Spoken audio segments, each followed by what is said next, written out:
C5 app download ചെയ്യൂ. കാണൂ മുഴുവൻ എപ്പിസോഡുകളും സൗജന്യമായി. മറ്റന്നാൾ നല്ലൊരു മുഹൂർത്തം ഉണ്ടെന്നാ ജോത്സര് പറഞ്ഞത്. മറ്റന്നാളോ? അതിത്തിരി അടുത്തുപോയോന്ന് എനിക്കൊരു സംശയമുണ്ട്. ഈ അമ്മയ്ക്ക് ഇതെന്താ ഇത്രയും പെട്ടെന്ന് നടത്തേണ്ടതിന്? ജാതകപ്പൊരുത്തം നമ്മൾ നേരത്തെ നോക്കിയതല്ലേ, മുഹൂർത്തം മാത്രമേ നമ്മൾ ഇനി നോക്കേണ്ടതായിട്ടുള്ളൂ. ഭാമേ, ആ, ഇത്രയും അടുത്ത് ഇനിയുണ്ടാവല്ലോ മുഹൂർത്തം. ഒരാഴ്ചയോ 2 ആഴ്ചയോ കഴിഞ്ഞിട്ട്, അതല്ലേ പിന്നെ 1 മാസം. ഒരവസരം കിട്ടിയാ ഇയാളങ്ങ് മുതലാക്കുകയാണല്ലോ. ഇയാളുടെ ബലിച്ചോറ് ഉരുട്ടി കാക്കയെ കൈതട്ടി വിളിക്കാൻ എനിക്കൊരു മുഹൂർത്തം കിട്ടുന്നത് എന്നാണാവോ? ദൈവമേ, ഭാമന്റെ എന്ത് തീരുമാനിക്കുമാവും? രാഘവേട്ട, വിഷ്ണുവും സുസ്മിതയുമായിട്ടുള്ള വിവാഹം നടക്കുമെങ്കിൽ അത് മറ്റന്നാളാ.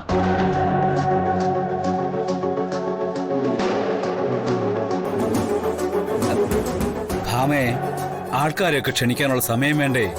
രാഘവേട്ട, അധികം ആരെയും ക്ഷണിക്കുന്നില്ല.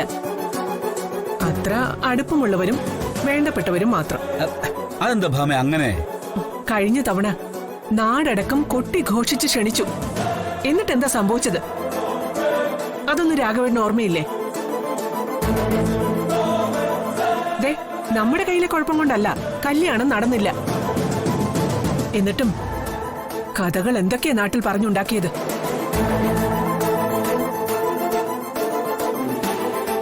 ഇനി കേമമായി കല്യാണം നടന്നാലും കൈയും കഴുകി വന്നിരുന്നിട്ട് നാക്കിലയിൽ ഭക്ഷണവും കഴിച്ച് ഒരേമ്പക്കവും വിട്ട് 4 കൂട്ടി മുറുക്കി 4 കുറ്റവും പറഞ്ഞിട്ട് പോവല്ലേ ഉള്ളൂ. അതിന് ചെലവാക്കാനേ സത്യഭാമയുടെ കയ്യിൽ പണമില്ല.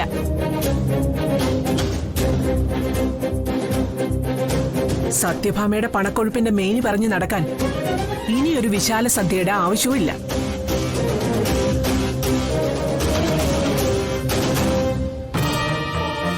എന്താ സാറിലെ, ഞാൻ പറഞ്ഞത് ശരിയല്ലേ?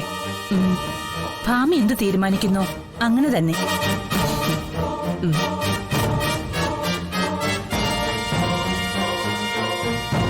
ഞാനും അധികം ആൾക്കാരെ ഒന്നും കല്യാണത്തിന് ക്ഷണിക്കാൻ തീരുമാനിച്ചിട്ടില്ല. ആദ്യം കല്യാണം നടക്കട്ടെ.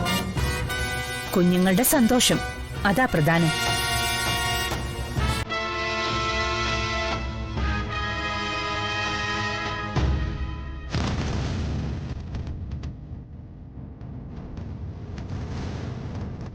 ആ, വിഷ്ണുവേട്ടാ,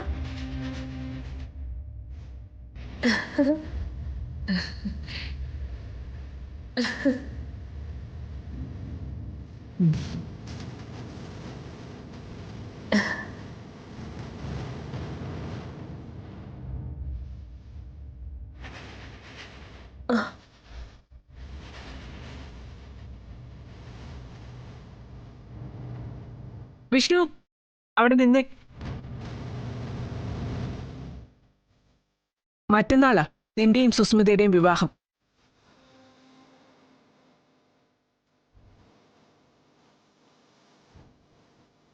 പറഞ്ഞത് കേട്ടോ നീ?